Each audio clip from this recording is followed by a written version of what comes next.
Bonjour, je suis Marie-Christine Saragosse et je suis venue vous parler de francophonie et d'audiovisuel, d'enjeux pour la France. Alors avant d'envisager les enjeux, je voulais qu'on revienne un petit peu sur qu'est-ce qu'on entend par francophonie, parce que au fond on peut y mettre beaucoup de choses derrière ce vocable. Alors il y a d'abord évidemment une définition institutionnelle. On a une organisation internationale de la francophonie qui regroupe 75 États membres ou associés, observateurs. Et tout de suite, ce qui est frappant, c'est qu'il y a des États très francophones qui ne font pas partie de cette organisation, comme par exemple l'Algérie ou Israël. Inversement, nous avons des États membres de cette organisation internationale de la francophonie dont le lien à la langue française nous surprend, par exemple la Thaïlande, les Émirats arabes unis ou l'Autriche.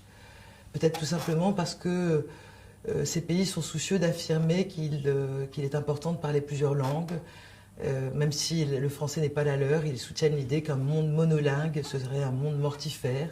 En tout cas, c'est ce que les Autrichiens m'avaient expliqué il y a quelques années. Et puis il y a des pays francophiles qui sont parfois observateurs d'ailleurs de la francophonie et qui ont besoin du lien au français parce que dans leur environnement commercial et culturel, il y a d'autres pays francophones. Je pense évidemment à l'Afrique, je pense à des pays comme le Ghana ou même le Nigeria. Qui sont soucieux d'avoir des liens denses avec ces organisations de la francophonie. Puis évidemment, la francophonie, c'est aussi une diaspora francophone un peu partout dans le monde. Vous savez que le français est une des rares langues enseignées sur les 5 continents. Elle compte 50 millions d'apprenants, cette langue française, et pas loin d'1 million de professeurs de français. Et puis, il y a tous les anciens élèves des lycées français qui ont souvent des postes imminents. Puis tous les anciens élèves des alliances françaises, des instituts culturels. Donc au total, le poids de cet espace francophone dans le monde, c'est à peu près 230 millions de personnes, soit 4% de la population mondiale, le 6e espace géopolitique de la planète. Et certains imaginent qu'en 2050, on pourra compter 750 millions de francophones si tout va bien, si on travaille bien à l'apprentissage de la langue française d'ici là. Et alors ce 4% de population mondiale est à comparer au fait que ça représente 16% du PIB, ce qui prouve qu'il y a une certaine dynamique dans ces pays sur le plan économique. Alors, est-ce que c'est un enjeu pour la France, cette francophonie ?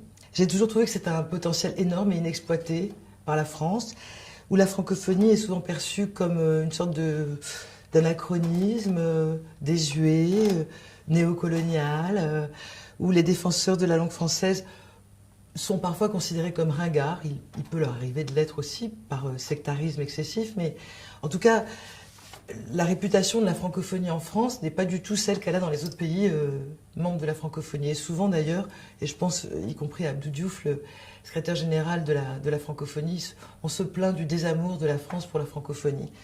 Et pourtant, moi je pense que c'est un enjeu hyper moderne. Et si je vais des enjeux les plus pratiques aux enjeux les plus existentiels, le premier enjeu, il est certainement économico-commercial. Jacques Attali vient de publier un rapport qui s'appelle « La francophonie et la francophilie, moteur de croissance durable ». Et il part d'un constat, 2 pays partageant des liens linguistiques intenses tendent à échanger environ 65% de plus que 2 pays qui n'auraient aucun lien linguistique. Donc la barrière linguistique continue à être un des obstacles les plus énormes en termes de commerce, de liens commerciaux. Pas seulement parce que les gens ne peuvent pas communiquer, mais aussi parce que le droit applicable, par exemple, peut poser problème.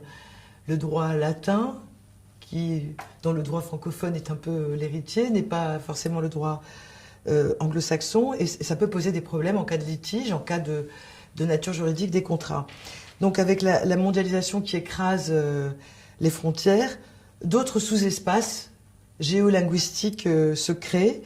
C'est d'ailleurs la thèse de Régis Debray quand en 2010 il a publié L'éloge des frontières, c'est que au fond les êtres humains recréent des frontières. Quand on en fait tomber certaines, d'autres se recréent. Elles se déplacent mais ne disparaissent pas.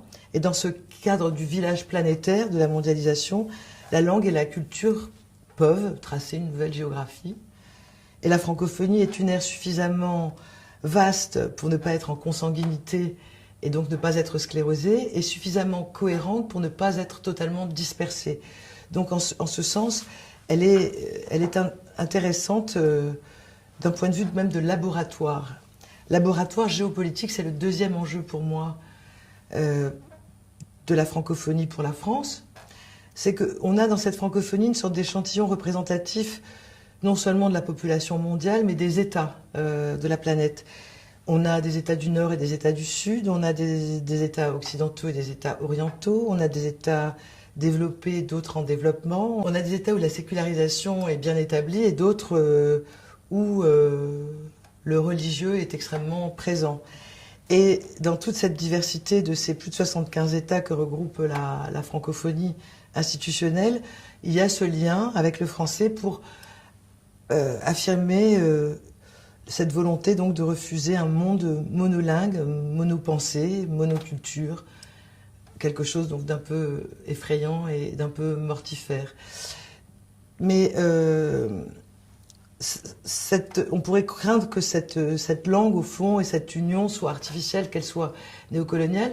Il faut quand même se rappeler que qui crée la francophonie, ce n'est pas la France qui l'a créée. Hein.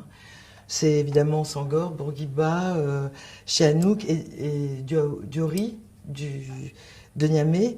Et pour tous ces gens-là, comme pour Camus, ma patrie, c'est ma langue. Et donc il se réapproprie la langue française. D'ailleurs, Senghor dit dans les décombres de la colonisation, nous avons trouvé un outil merveilleux, la langue française. Et on dit aussi, la langue française me colonise, je la colonise à mon tour. Donc cet ensemble d'États qui est nourri et qui est relié par cette langue, il est présent à l'ONU. Et c'est important parfois quand il y a des votes de ne pas avoir une monopensée à l'ONU et que la France trouve dans ce groupe d'États une caisse de résonance.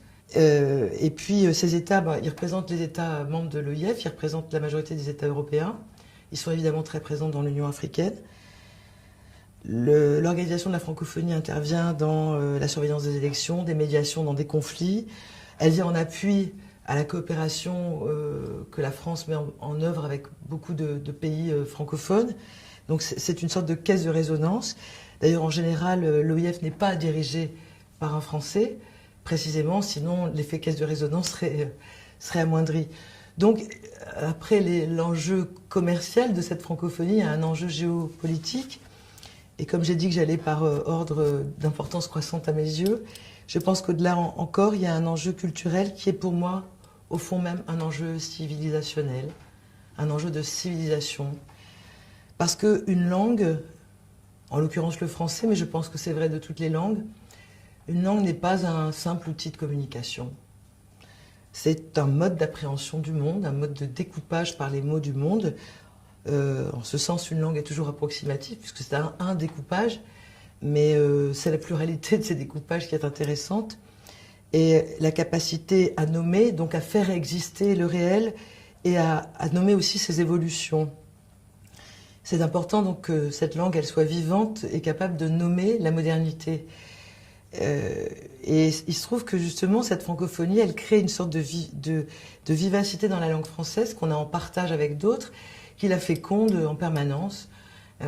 Moi, évidemment, je dirige des médias très présents en Afrique, comme par exemple RFI, et les Africains ont un sens aigu de la poésie. Ils inventent des mots ou des locutions qui régénèrent en permanence la langue. Donc c'est une chance d'avoir plusieurs pays qui se sont emparés de cette langue pour la féconder en permanence et en faire une langue extrêmement vivante et tout à fait capable de nommer les réalités du XXIe siècle. Il se trouve qu'en plus, encore une fois, chaque langue est comme ça, mais le français c'est un système de pensée qui est original, qui est spécifique, qui est doté d'une forte capacité d'abstraction et de conceptualisation. Et c'est utile pour nommer et raconter l'histoire du XXIe siècle.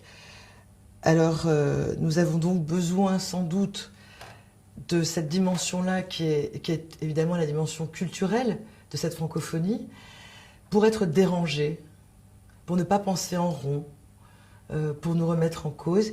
Et comme le rappelait Jérôme Clément récemment, la culture n'est pas un divertissement, elle est un avertissement pour être bien éveillé et ne rien rater de ce qui se passe sous nos yeux. Et donc face à face à ce qu'on voit monter, face à ce qu'on voit surgir, la barbarie, la xénophobie, le racisme, l'intégrisme, la francophonie peut être un espace d'ouverture, de curiosité, d'altérité, tout simplement. Et donc c'est bien, finalement, derrière cet enjeu civilisationnel, un enjeu politique au sens noble du terme, c'est-à-dire un espace qui refuse à la fois, et en particulier dans le domaine audiovisuel sur lequel je vais revenir, de sombrer dans le divertissement au sens pascalien du terme, avec une récupération commerciale de tous ces nouveaux médias, de toutes ces créations audiovisuelles, ces contenus audiovisuels, et à l'inverse, un espace qui refuse aussi le tout religieux, le repliement identitaire. Donc il me semble qu'entre la standardisation et le repli identitaire, il y a cette voie dans laquelle la francophonie peut jouer un rôle, une voie au fond où il y a de la laïcité, de l'altérité, et peut-être même du cosmopolitisme. C'est un mot qui était peut-être plus courant dans la première moitié du XXe siècle, mais qui rappelle que les êtres humains se ressemblent et peuvent échanger entre eux.